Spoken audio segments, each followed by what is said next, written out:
couple of years ago, I moved out of my dorm room and into an apartment.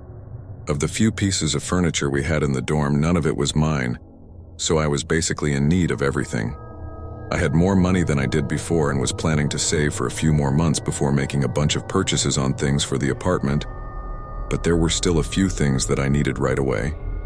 One of these was a bed frame, but they were all really expensive, and after buying a new mattress, I was really not trying to drop a whole stack of cash on a frame. I pulled up a few used furniture sites but landed on Craigslist as it had the most postings. A lot of them were really cheap or even free, but they all looked horrible. Then I came across one that wasn't too bad. It was just a plain old wooden bed frame that didn't look too beat up. I sent a quick email asking if it was still available, then went on with my search. A minute later, I got a reply. The man said it was still available for $35.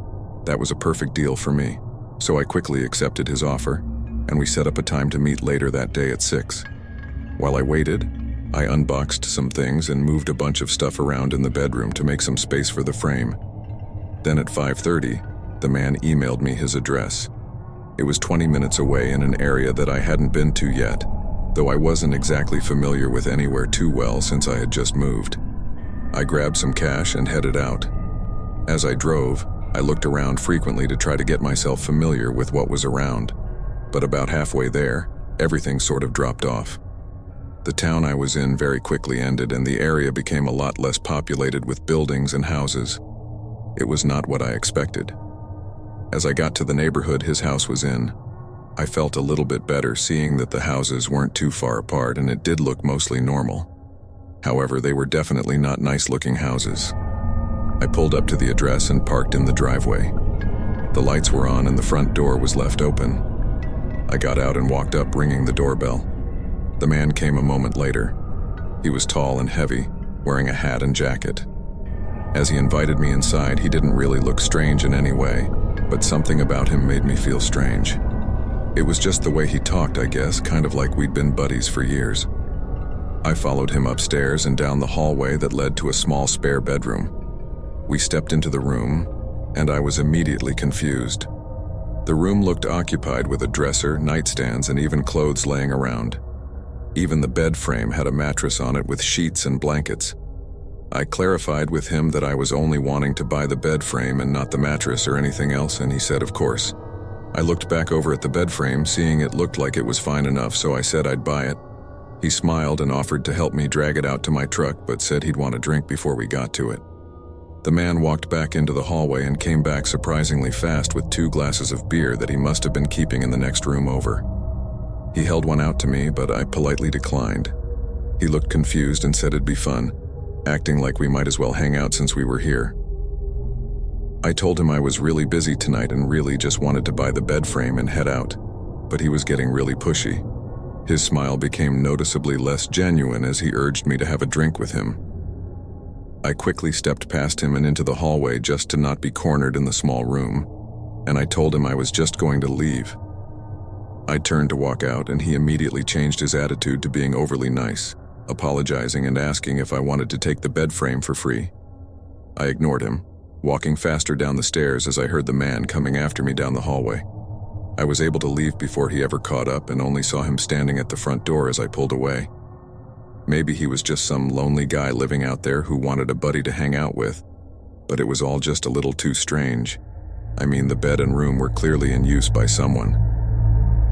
When I got home that night, I checked the posting again, but it was gone. From my memory, though, I knew the frame was shown by itself with no mattress or anything, and come to think of it, it's even stranger that it wasn't like that when I got there, considering his intent was to sell it.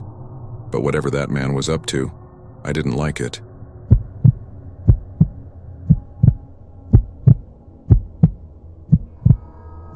Way back in 2013, I was 22 years old and wanted to sell an old computer I had. It wasn't good enough to take into a shop or anything. It was kind of a piece of junk that I thought someone else could find use for. At the time, Craigslist was the only place I really knew of where you could post and sell things, and honestly, I'd never heard any bad things about it. It seemed like an easy access site where people nearby could get discounts. I trusted the area I lived in as well, so I really had no second thoughts when I listed the PC on the site. It only took a day before I received an email from someone willing to pay me the listed price, assuming it worked as I said it did. I assured him he could test it out when he picked it up, and we set to do the exchange the following morning. He said his name was Cameron and that he'd send me an email when he was on his way over. The next day, I got up early and waited until 11 a.m. when he was supposed to show up. I was expecting his email to say he was coming, but he never sent anything. At 11:15, with still no email or signs of him coming, I decided to just open up the blinds and watch TV while keeping an eye outside in case he did show up. There was nothing until about 11:45, when from the corner of my eye, I saw a car slowly coming down the road and up to the front of my house. They stopped right on the curb, keeping the car running.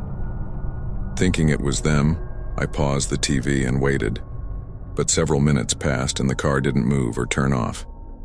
Then, they suddenly just turned back onto the road and drove away. I got up and went to the window, looking at the road and just really not understanding what that was. I didn't know if it was Cameron or just some random person who coincidentally stopped there for some reason. I closed the blinds and sent an email to Cameron asking if he was coming, but there was never any response. After an hour, I was done waiting and just went on with my day, forgetting about the whole thing. I had lunch and eventually dinner, then got in bed early around 9 p.m. because I had to work the next day. I fell asleep quickly but woke up sometime after. I looked at the clock. It was only 11 my. It had barely been 2 hours. I closed my eyes again and tried to get back to sleep, but a very faint thump forced my eyes open again. I stayed laying there quietly, waiting to hear another so I could figure out what it was. Only a moment later, it came again. It was from somewhere downstairs, but it wasn't something I'd heard before. I had no idea what it could be. Worried there might be a problem with the house, I got up and went into the hallway, then over to the stairs, hearing it several more times as I made my way downstairs. It also started to get louder, being much more than just a quiet thump. I slowed down, stepping quietly through the kitchen and turned the corner into the back hall. As I stared down the dim hallway, another thud rang through the house from directly at the end. When my eyes adjusted, I could see the faint outline of a figure moving outside the window. My heart stopped for a second. Then another heavy thud shook the window, causing me to jump and step back. The figure stood still and faced the window. Then the shadow slowly became more clear as they leaned their face close, pressing against the glass as I saw their eyes lock on me. That moment of horror felt to have lasted for minutes, but I know it was only a second or two before they quickly backed up and sprinted away. I ran and called the police, but they had obviously gotten away by then. Despite it seeming like an easy case of it being the man from Craigslist, Cameron, it wasn't so simple. There really was no evidence of it being him other than it happening on the same day I was supposed to meet him. I don't know what they wanted either, but the bolt holding the window down had divots on the outside as if they were trying to break it out of the window seal. I never found out anything else, but I also never took to using Craigslist again.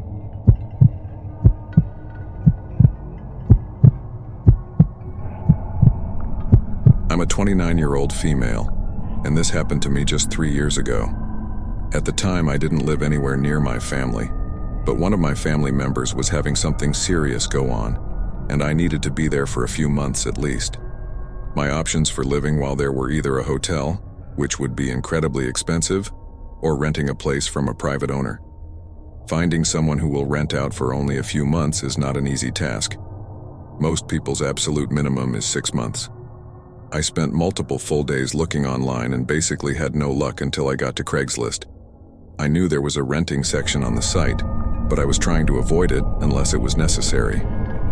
Fairly quickly, though, I found a place not too far from where I needed to be.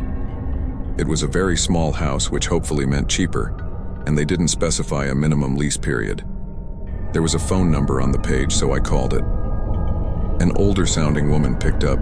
She talked very slowly, but we had a conversation about the property and pricing, and she was kind enough to let me only do a 4-month lease. Fast forward to a few weeks later, I arrived at the property. Again, it was somewhat close to where I needed to be, but it was also very far out of the way from the main city and kind of tucked away in the woods.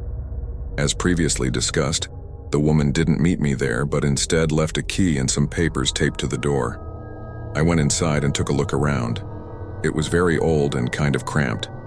I did a bit of unpacking, then rested after the long drive, not doing much else other than watching TV. Around 7, though, there was a knock at the door. I got up and checked my phone, not seeing any text from the lady saying she was coming over. I walked up and looked out the peephole.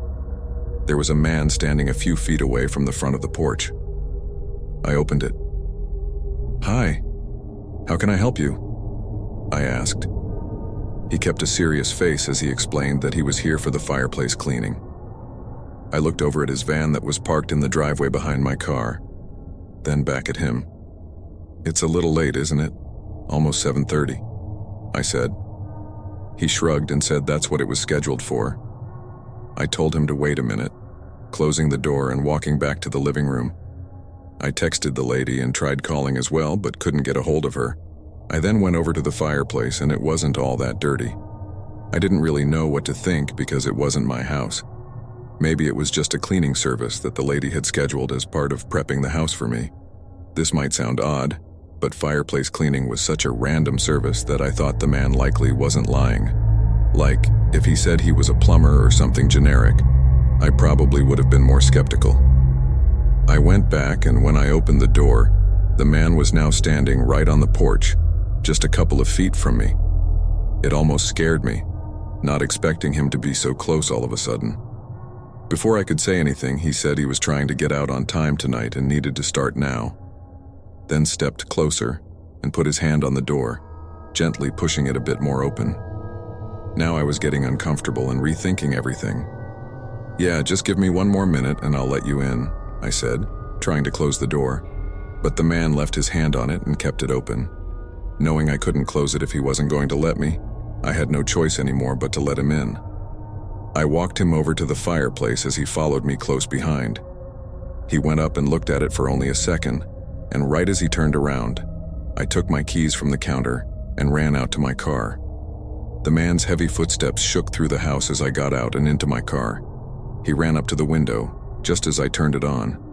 With his van right behind me, I had to turn off the driveway and into the woods, dodging trees as I quickly made my way back to the pavement and eventually onto the road.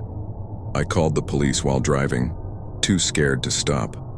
When officers arrived, he and his van were gone, having left the front door wide open. It plainly showed that he was not supposed to be there. From what the police and I know, the man probably knew that this house was being rented out and that whoever the new resident was, they wouldn't know if he was actually scheduled to clean the fireplace or not, so he might be let in. From there, it's anyone's guess as to what he planned on doing.